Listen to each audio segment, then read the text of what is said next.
Once upon a time, there lived a couple named Amadi and Margaret, popularly called Maggie. The couple were financially stable, their family blessed beyond their needs. Amadi was a manager in a cooperative bank. His monthly salary and allowances mouth-watering. Maggie was a full-time housewife who loved the good life and the flashy things of life, but didn't like to lift her finger to work. She was a spoilt woman who loved spending money on designer items. The couple had a daughter named Adamma. Life was good. Everything was perfect and in order. But little did they know that their perfect life would soon be shattered. One day, Amadi's secondary school classmate Dapo came visiting, and as they sat in the living room catching up on each other's life, Dapo shared the news of a new business model with fast payouts. Dapo told Amadi about his earnings with excitement. "See my guy, this new business is the new oil money.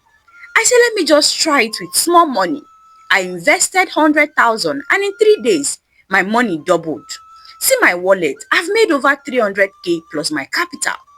Amadi couldn't believe his eyes. This was too good to be true. "But are you sure this is not fake?" Amadi asked with a hint of doubt in his heart. "It's not fake. See, top celebrities have endorsed it. I even heard that it is approved by the federal government," Dakpo replied. Immediately, Amadi bought the idea. "Dakpo, my G, you too much. I will invest like 10 million first, then see how it goes from there," Amadi said with excitement. No, 10 million naira is too much now. Invest small money first to test the market," Dakpo advised. But Amadi had big eyes for big things.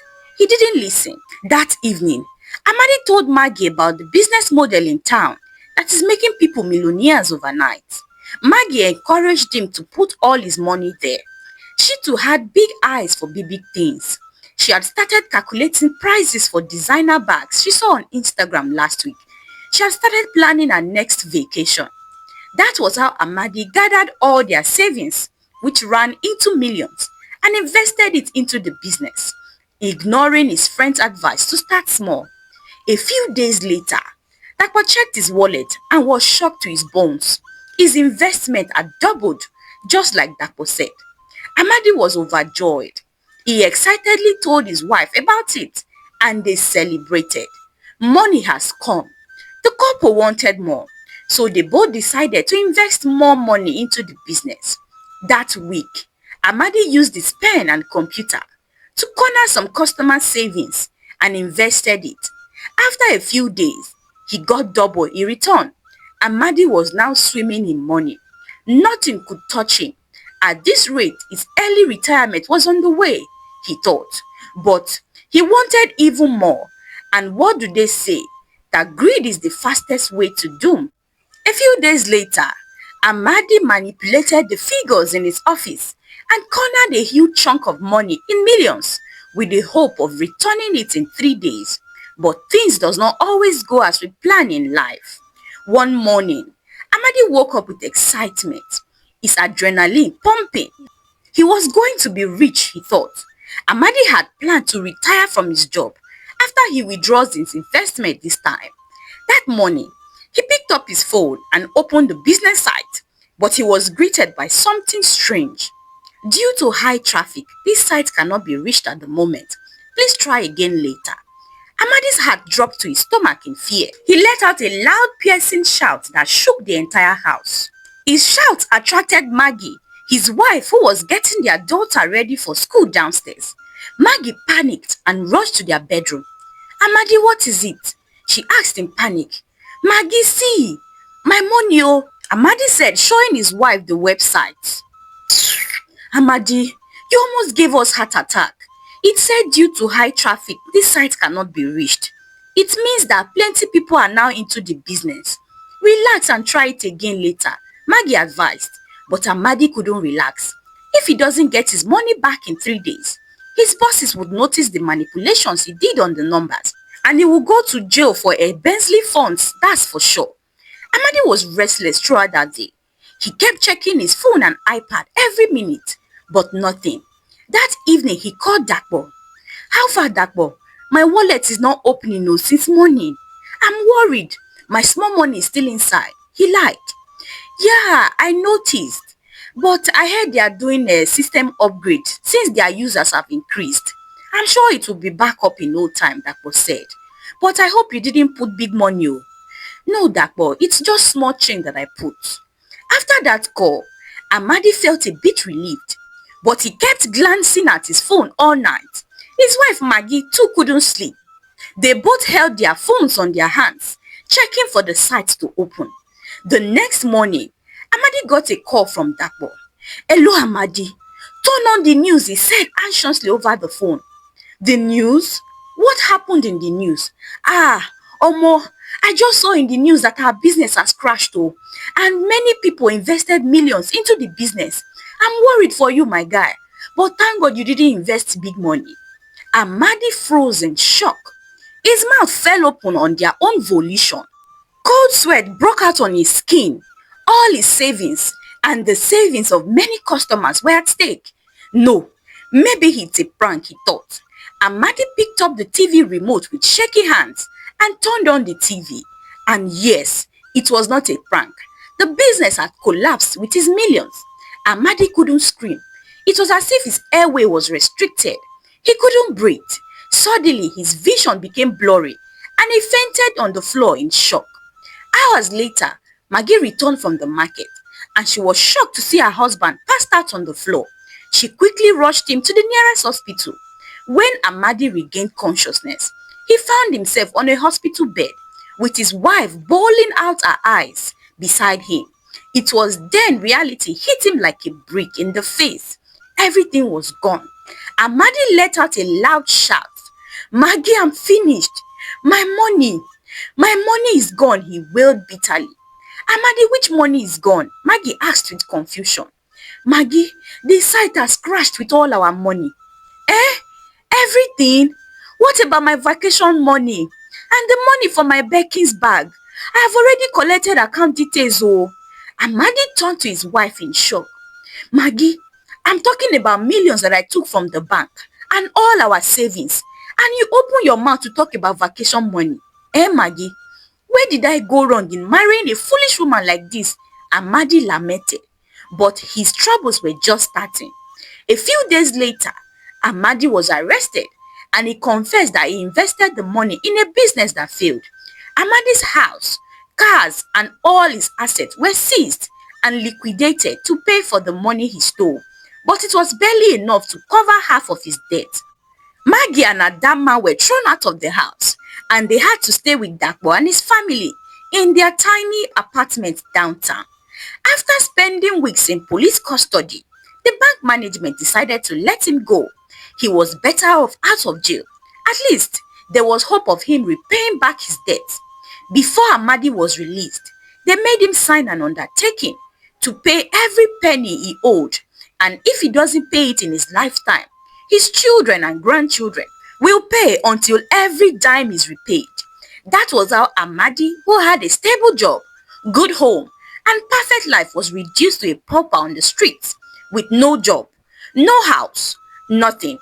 Amadi tried to get a job to support his family, but no employer wanted to employ a thief in their organization. It was so bad that he couldn't get a security guard job.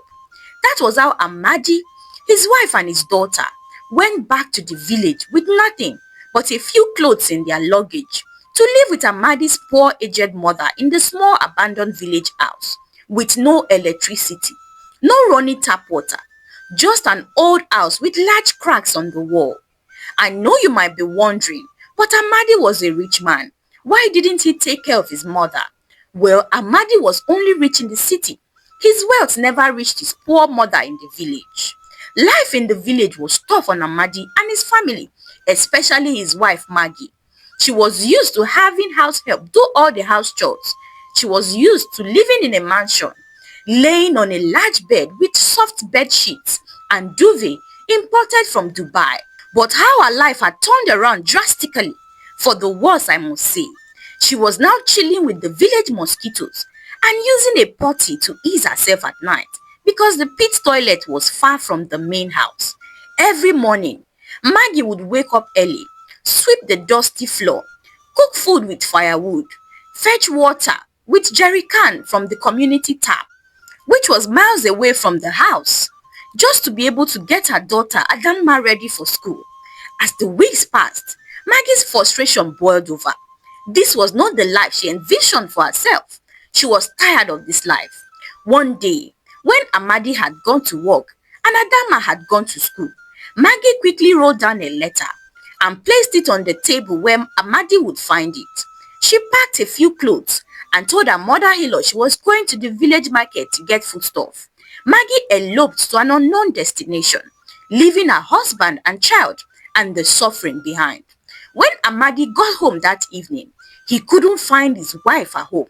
His mother told him Maggie went to the market, but something felt off. She was supposed to be back by now. Amadi went into the room they shared, and that was when he saw the letter Maggie left behind. Amadi picked up the letter, and it was from his wife telling him she was tired of suffering with him, that he shouldn't look for her, that she wasn't coming back. Amadi couldn't believe his eyes. Maggie had left him and their daughter. When the going got tough, he felt betrayed, angry, and he couldn't help the tears that flowed down his cheeks. From that day, Amadi fell into depression. He lost his job, house, and everything in the city, and now his wife abandoned him. Every day, Amadi would cry and lament about his misfortune, until one day, a thought sprang up in Amadi's mind. If I train my daughter very well, then I will find a rich man that will marry her. Then all my debts will be paid, and we will live in wealth for the rest of our lives, he thought. That night, Amadi made up his mind to work very hard to give Adamma the very best of everything. The next day, Amadi set out with great determination. He looked for any kind of work at all, be it daily construction work, clearing people's compound, harvesting their crops on the farm. He did everything just to make sure Adamma was comfortable. She was his only hope, his golden goose, his ticket to freedom. Years passed and Adamma grew into a beautiful girl. Her beauty and charisma was the talk of the town. Her name was on every bachelor's lips. Adamma was decent, educated, and exotic, unlike the other village girls. And soon, her beauty started attracting suitors to her father's compound, a fact that pleased Amadi. His years of hard work was finally yielding fruit. Each time a suitor came to ask for Adama's hand in marriage, Amadi would scrutinize the men's appearance, the clothes they wore, down to their toenails to see if they met his rich standards. Then he would ask them the type of businesses they had, and anyone who was struggling was chased out with a machete. One day, Vincent, the only son of the village school headmaster, set his eyes on Adamma. He saw that Adamma was a decent girl and very polished. This was the kind of girl he wanted for a wife. Vincent decided to visit Adamma's father, but when he got to Amadi's house, the first question Amadi asked before he offered Vincent a seat was, "Young man, what do you do for a living?" Vincent was shocked at Amadi's sudden question. He didn't even offer him a seat yet, but Vincent replied, "I'm a teacher in the city, sir." "Ta, teacher? And you want to marry my daughter? It won't work. My daughter is not a village champion. Just carry your cockroach legs and vanish from my house before I go inside and come back." Vincent was shocked at Amadi's behavior. "Sir, I really like your daughter, and I promise to treat her right. Before he could finish his next statement, Amadi chased him out with a machete. Vincent ran for his dear life, mortified with embarrassment, and he swore never to return. Soon, all the eligible bachelors in the village steered clear from Amanda because they knew her father would never accept them, as they were not rich enough to marry her. Mama Amadi tried to talk to her son to stop driving Adamma's suitors away, but Amadi didn't listen. Adamma was his only hope of ever escaping poverty. If he can get her a rich man, then all their problems would disappear. One day, a black SUV pulled up in front of Amadi's compound, and an old man dressed richly in native attire stepped out of the car. The old man's name was Chief Linus. Chief Linus was accompanied by his driver, who carried a big black bag on his hand. When Amadi saw the expensive car, he quickly rushed out to greet the old man. He ushered him into his living room. "Welcome, sir. What can I offer you, sir? Amadi asked respectfully. I'm fine, thank you, Chief Linus replied. Something very important brought me to your compound today. I saw a very beautiful girl walking past one of my construction sites the other day. She's a very beautiful girl, very polished, unlike the other village girls. When I asked around, I was told she's your daughter. That's why I'm here today. Amadi's heart swelled with pride. Yes, he did a good job in raising his daughter. Yes, sir. She's my daughter. I worked very hard to train her. But why exactly are you here? Amadi asked, pretending not to know the man was there to propose marriage. I want to marry her, Chief Linus said. Sir, are you marrying her for your son or for your younger brother? Amadi asked, as Chief Linus was very old, in fact, too old to get a young wife. Amadi, does it really matter? Age is just a number. What is more important is that I can take care of her, and by extension, take care of her family, Chief Linus said with a smile on his face. Sir, that is very true. You are very correct. But let me discuss this with my daughter first. Then I will get back to you. That's okay. Here's a little something to help you convince your daughter to marry me, Chief Linus said as he instructed his driver to give Amadi the bag filled with cash they came with. There's more where that came from, oh? Chief Linus said with a smile on his face. After Chief Linus left, Amadi opened the bag Chief had given him, and he was shocked to see the amount of money inside. Amadi had not seen or touched that kind of money in years. Immediately, he made up his mind that Adama must marry Chief. He didn't care about his age. As long as he was rich, he was okay. That evening, Amadi called Adamma into the living room and began. Ada, the heavens have finally smiled on us. We are now rich, Amadi said as he clapped his hand with excitement. Adamma looked at her father with surprise on her face. Papa, what happened? Did you win a lottery? Or have you paid off your debt? My daughter, my debt will soon be repaid. God has blessed you with a rich man. Papa, I don't understand. Which man? See, today, one rich man came to ask for your hand in marriage. The man gave me plenty money. He is very rich and has promised to take care of you and the family.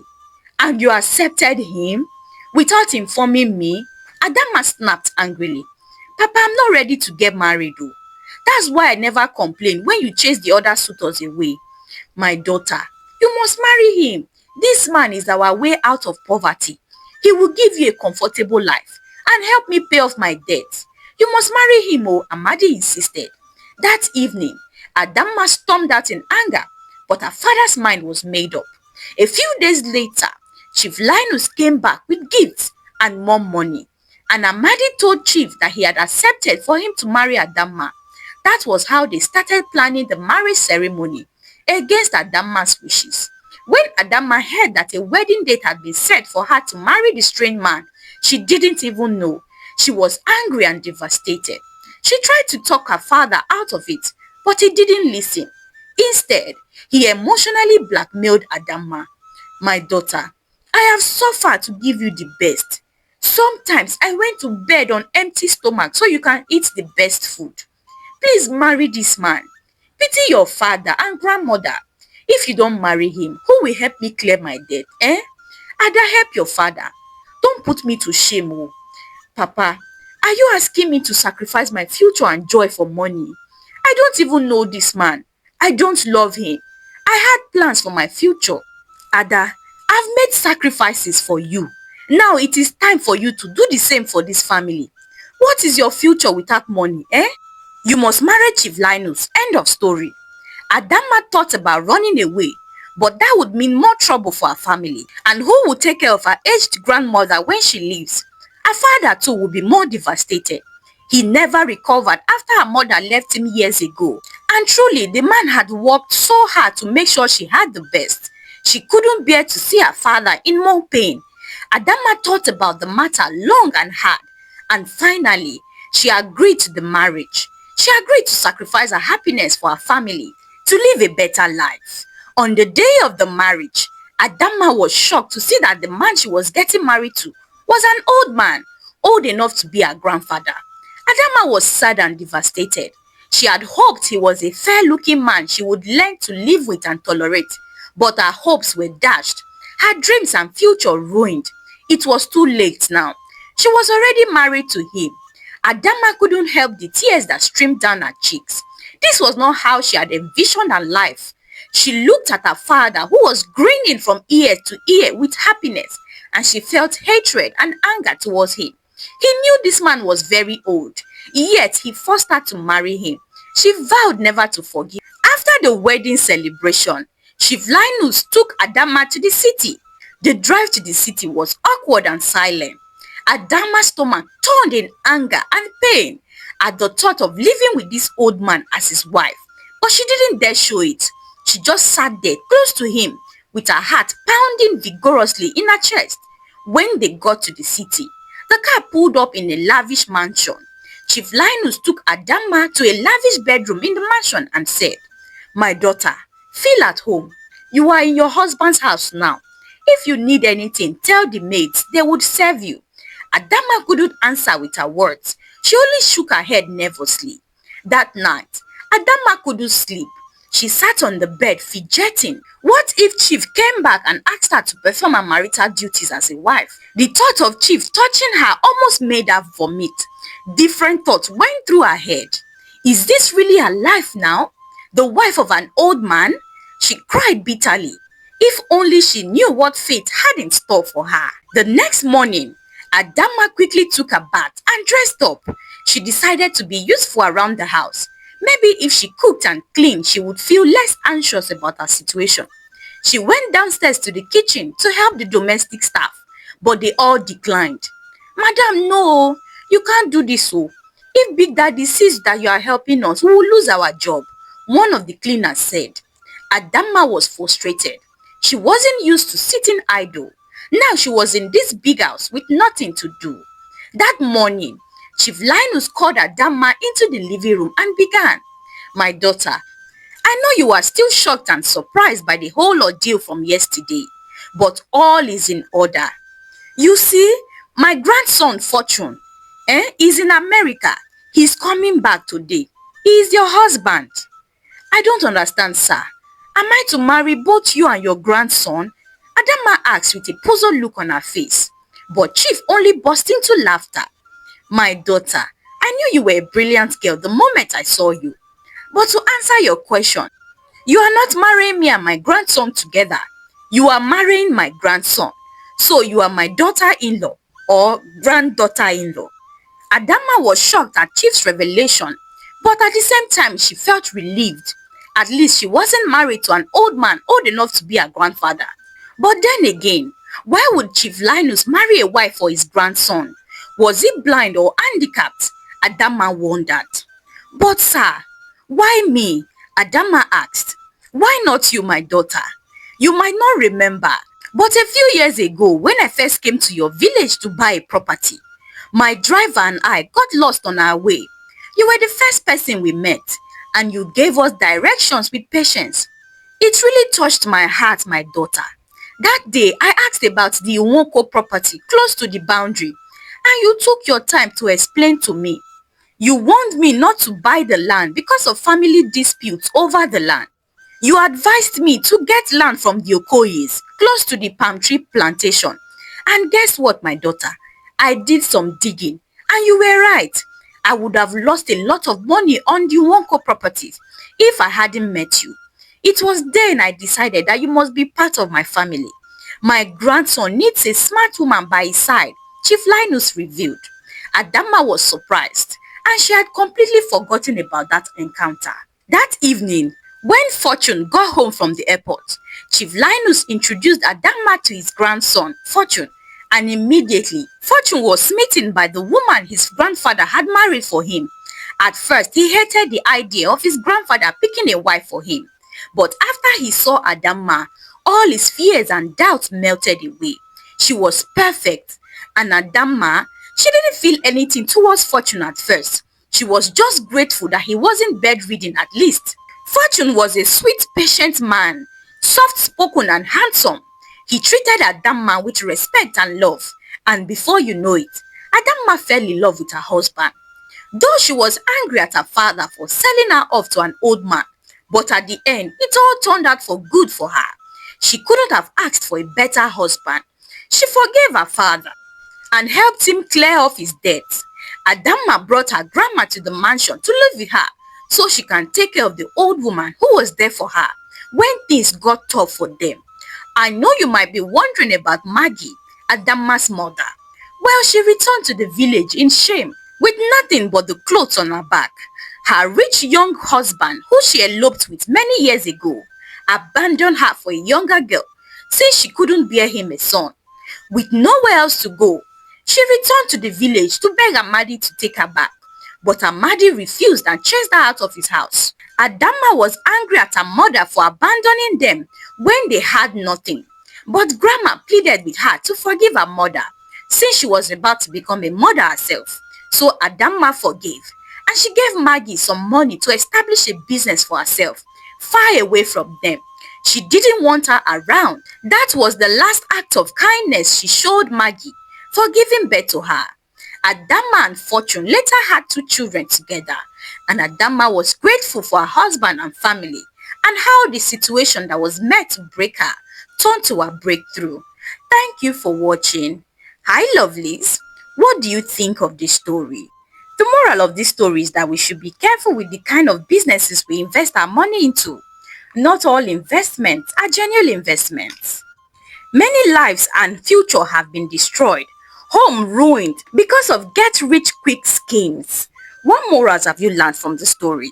Let me know in the comment section below, and please give this video a thumbs up. Let me know where you're watching this video from in the comment section below. Please subscribe to our channel if you haven't done so by now. And until I bring another juicy and interesting story your way again, bye for now.